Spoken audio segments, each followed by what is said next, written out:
Hubo un tiempo en que un solo nombre podía hacer temblar al Senado romano, estremecer al pueblo y silenciar a los poetas: Nerón.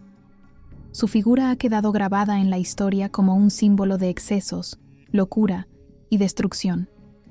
Pero, tras los rumores, tras los relatos que lo tachan de monstruo, queda una pregunta sin respuesta clara.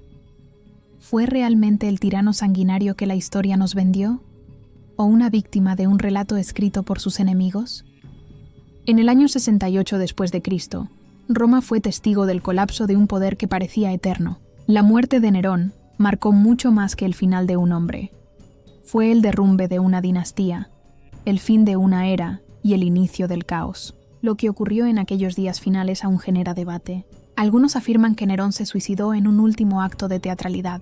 Otros sugieren que fue silenciado para siempre por los mismos que lo rodeaban. Entre las sombras de los olivares y los susurros de traición, se esconde una historia cargada de tensión, miedo y decisiones desesperadas. Pero antes de adentrarnos en ese desenlace trágico, debemos entender al personaje.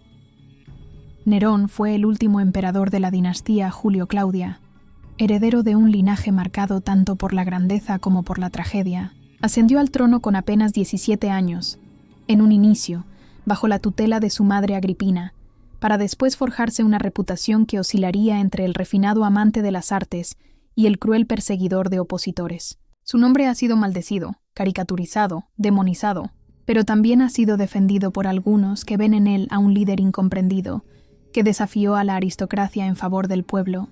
Esta es la historia de sus últimos días, del emperador que cantaba mientras Roma ardía, del hombre que terminó huyendo como un criminal, y del misterio que aún envuelve su muerte. ¿Se quitó la vida para evitar la humillación? ¿O fue víctima de un complot más oscuro de lo que imaginamos? Contexto histórico. Para comprender la muerte de Nerón, primero debemos entender el deterioro progresivo de su poder. En sus primeros años como emperador, muchos romanos tenían la esperanza de una era de prosperidad. Su ascenso, acompañado de figuras como el filósofo Séneca y el prefecto del pretorio Burro, prometía equilibrio. Sin embargo, esa ilusión se desvaneció con el paso del tiempo. Nerón no tardó en mostrar una personalidad profundamente contradictoria, amante de la música, el teatro y los placeres refinados, pero también desconfiado, impulsivo y despiadado con quienes desafiaban su autoridad. El imperio comenzó a fracturarse desde adentro. A medida que Nerón se alejaba de los asuntos militares y administrativos para entregarse a sus pasiones artísticas, las provincias percibían una Roma débil y vulnerable. La rebelión en Judea, iniciada en el año 66, fue solo una muestra del creciente descontento en los territorios más lejanos del imperio. Mientras tanto, la situación interna empeoraba. El Senado, ya receloso de su estilo de gobierno, empezó a conspirar en su contra, viendo en su extravagancia una amenaza para la estabilidad de Roma. Su relación con la aristocracia senatorial era tensa, marcada por ejecuciones, confiscaciones y acusaciones de traición. En el año 65 después de Cristo, estalló una de las conspiraciones más notorias contra su vida, la conspiración de Pisón. Este complot, organizado por un grupo de senadores, caballeros y militares, pretendía asesinar al emperador y colocar en su lugar a Cayo Calpurnio Pisón. La conjura fue descubierta antes de tiempo, y Nerón respondió con brutalidad. Más de 40 personas fueron ejecutadas, entre ellas Séneca, su antiguo tutor. Aquella purga intensificó su paranoia y deterioró aún más su imagen pública. El punto de quiebre llegó en el año 68. En Hispania, Servio Sulpicio Galba, gobernador de una provincia romana y figura veterana del Senado, se proclamó emperador. Contaba con el apoyo de varias legiones que, hartas del desprecio que Nerón mostraba hacia el ejército, se alinearon con él. El Senado, viendo que el control de Nerón se desmoronaba, actuó con rapidez. Lo declaró enemigo público, una sentencia que en Roma equivalía a una condena a muerte.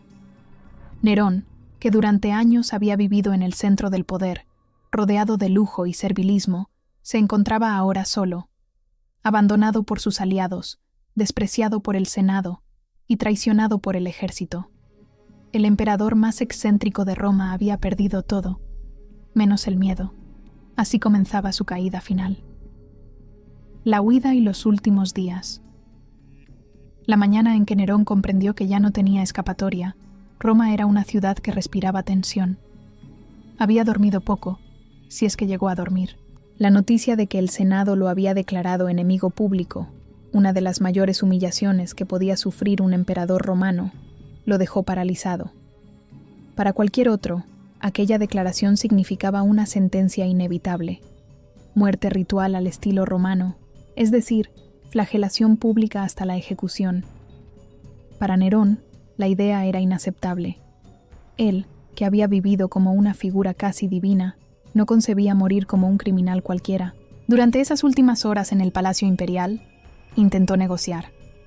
Envió mensajeros a amigos y aliados, pero no obtuvo respuesta. Nadie quería ser visto ayudando a un emperador caído. Incluso los pretorianos, su guardia personal, lo abandonaron. El hombre más poderoso del mundo conocido acababa de descubrir, de la manera más brutal, el vacío que dejan los falsos leales cuando el poder se desvanece. Entonces huyó. Bajo el amparo de la noche, disfrazado con ropas humildes y acompañado solo por unos pocos fieles, se dirigió a las afueras de Roma. Su destino era la villa rústica de Faón, uno de sus libertos, ubicada a pocos kilómetros de la ciudad. Caminó por senderos embarrados, escondiéndose entre los matorrales cada vez que oía pasos. Se dice que incluso pidió a uno de sus acompañantes que cavara una fosa, contemplando el lugar donde posiblemente descansaría su cuerpo. Los testimonios antiguos, especialmente los de Suetonio y Tácito, describen un Nerón completamente transformado. El emperador que antes se exhibía en escenarios, cantaba en banquetes y dictaba sentencias con desdén, ahora temblaba, sudaba y hablaba incoherencias. Preguntaba una y otra vez si aún podía recuperar el poder, si alguien acudiría en su ayuda, si había una mínima esperanza. Nadie respondió. En la villa de Faón, ya sin contacto con el mundo exterior, recibió la confirmación final. Los soldados del Senado estaban en camino. No venían a negociar, venían a cumplir la condena. Nerón, abatido, comprendió entonces que solo quedaba una salida: decidir el momento y el modo de su propia muerte antes de que otros lo hicieran por él. Pero incluso esa decisión, tan personal y definitiva, le resultaba insoportable. Los relatos coinciden en que pasó largas horas debatiendo consigo mismo, llorando, temblando, recordando su vida, sus triunfos, sus placeres y sus crímenes. Dicen que, en un momento de lucidez o de desesperación absoluta, murmuró: «¿Qué artista muere conmigo?».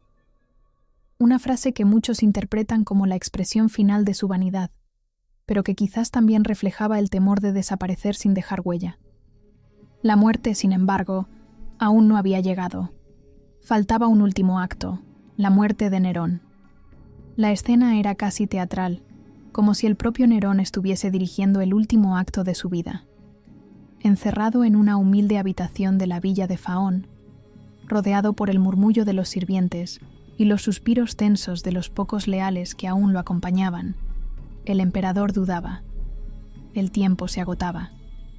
La noticia era clara.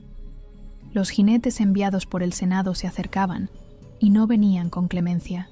Nerón, emperador de Roma, hijo de la dinastía de Augusto, debía morir como cualquier enemigo del pueblo, sin gloria, sin piedad. La decisión de quitarse la vida no fue inmediata. Nerón, pese a todo su poder y teatralidad, no era un hombre valiente en el sentido tradicional. Tácito narra que, preso del pánico, pedía a sus acompañantes que le mostraran cómo empuñar un puñal. Nadie se atrevía a herirlo, y ninguno quería cargar con la responsabilidad de dar el golpe final. Su temor no era solo físico. Era el miedo a la oscuridad, al juicio eterno, a no controlar su propio relato. En su mundo de máscaras, Nerón no podía aceptar morir sin dejar la última palabra. Finalmente, fue Epafrodito, su secretario, quien intervino. Acompañado por susurros de súplica, y con el tiempo apremiando, ayudó a Nerón a clavarse un puñal en la garganta. La herida no fue inmediata ni limpia. Dicen que, justo cuando los soldados del Senado irrumpieron en la villa, encontraron a Nerón agonizando en el suelo, cubierto de sangre, su voz quebrada intentando maldecirlos o implorar piedad. Murió poco después, sin rituales, sin procesión, sin honores. Según Suetonio, sus últimas palabras fueron: «¿Qué artista muere conmigo?». No es solo una frase ególatra. Es una declaración desgarradora de alguien que, incluso en sus últimos instantes, se creía más grande que la historia misma. Murió no como un César, sino como un hombre desesperado por controlar su final. Sin embargo, no todos aceptaron esta versión sin reservas. Algunos historiadores antiguos y modernos se preguntan: ¿fue realmente un suicidio? ¿O fue asesinado para evitar la vergüenza pública del proceso? Es cierto que a Roma le convenía una muerte rápida, sin juicios, sin martirios. Un Nerón capturado vivo habría sido un espectáculo peligroso, una chispa para futuras revueltas. La idea de que Epafrodito pudiera haberle ayudado, más allá de su voluntad, no es imposible. Lo cierto es que, con su muerte, se cerró un capítulo importante de la historia romana. La dinastía Julio-Claudia, iniciada con Augusto y marcada por figuras legendarias como Tiberio, Calígula y Claudio, llegaba a su fin. Sin sucesor legítimo, el trono quedó vacante, y el imperio cayó en un torbellino de ambición y violencia que dio lugar al caótico año de los 4 emperadores. Roma había perdido a su emperador más polémico, pero el eco de su caída apenas comenzaba a resonar. Legado y controversias. La muerte de Nerón no fue el final de su historia. Más bien, fue el inicio de su leyenda. En las décadas y siglos posteriores, su figura se transformó en un espejo distorsionado, donde Roma proyectó sus temores, sus odios y también sus contradicciones. Mientras que muchos lo recordaron como un tirano despiadado, el hombre que persiguió a los cristianos, que asesinó a su propia madre y que, según algunos relatos, contempló el incendio de Roma mientras cantaba. Otros comenzaron a construir una imagen distinta, incluso nostálgica. Para los senadores y la aristocracia romana, Nerón representaba el caos, el abuso del poder absoluto, la amenaza constante de un gobernante que no respetaba las normas tradicionales. Pero entre el pueblo, especialmente en las clases bajas y en las provincias, su recuerdo no fue siempre negativo. Algunos lo veían como un defensor de los espectáculos públicos, un benefactor generoso, incluso como alguien que desafiaba a los privilegiados. Fue, en cierto modo, un populista antes de que ese término tuviera un nombre claro. La leyenda del Nerón redivivo refleja esa ambigüedad. Tras su muerte, comenzaron a circular rumores de que no había fallecido realmente. En distintas partes del imperio surgieron impostores que aseguraban ser él, y hubo quienes esperaban su regreso como si se tratara de un Mesías, o de una amenaza que aún no había terminado. Para algunos grupos cristianos primitivos, Nerón llegó a ser visto como una figura casi apocalíptica, el mismísimo anticristo profetizado en sus escrituras. Su persecución contra los cristianos, durante y después del gran incendio del 64 después de Cristo, quedó grabada en la memoria colectiva con un tono oscuro y vengativo. Aún así, la historia antigua no está libre de exageraciones.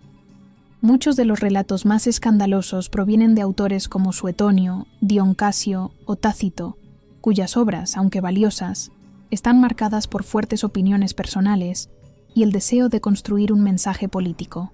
Por ejemplo, la famosa imagen de Nerón tocando la lira mientras Roma ardía no está comprobada históricamente. De hecho, los instrumentos de cuerda que él tocaba no eran violines, que ni siquiera existían en esa época, y algunos testimonios sugieren que ni siquiera estaba en Roma cuando comenzó el incendio. En la cultura popular moderna, Nerón ha sido interpretado de 1000 formas, desde el villano absoluto en películas como Quo Vadis, hasta un personaje melancólico, víctima de su propia sensibilidad y aislamiento.